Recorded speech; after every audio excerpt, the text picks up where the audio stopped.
Now Isaac called Jacob and blessed him, and charged him, saying, You shall not take a wife from the daughters of Canaan. Arise, go to Mesopotamia, to the house of Bethuel your mother's father, and take yourself a wife from there of the daughters of Laban your mother's brother. May God bless you, and increase and multiply you, that you may be an assembly of nations, and give you the blessing of Abraham, to you and your seed with you, that you may inherit the land of your sojourning, which God gave to Abraham.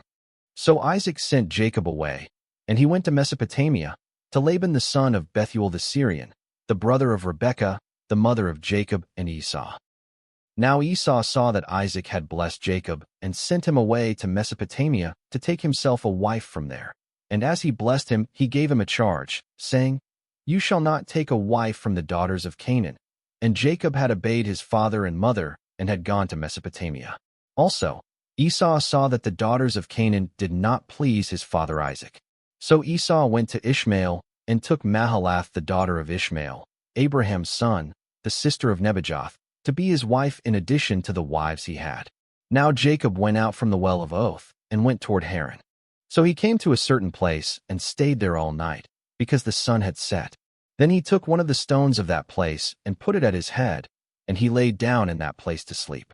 Then he dreamed, and behold, a ladder was set up on the earth, and its top reached to heaven, and there the angels of God were ascending and descending on it.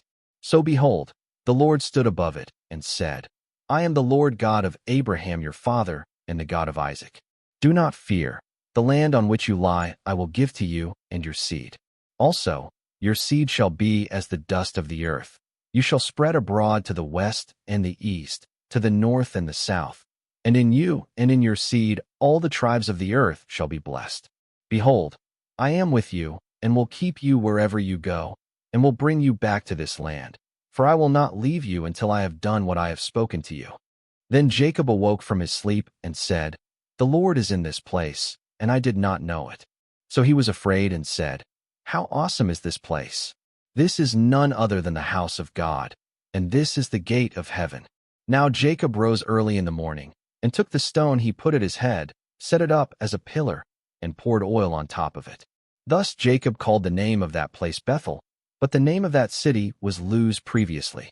Then Jacob made a vow, saying, If the Lord God will be with me, and keep me in this way I am going, and give me bread to eat and clothing to put on, and bring me back in safety to my father's house, then the Lord shall be my God. And this stone I set as a pillar shall be God's house to me. And of all you give me, I will surely give a tithe to you.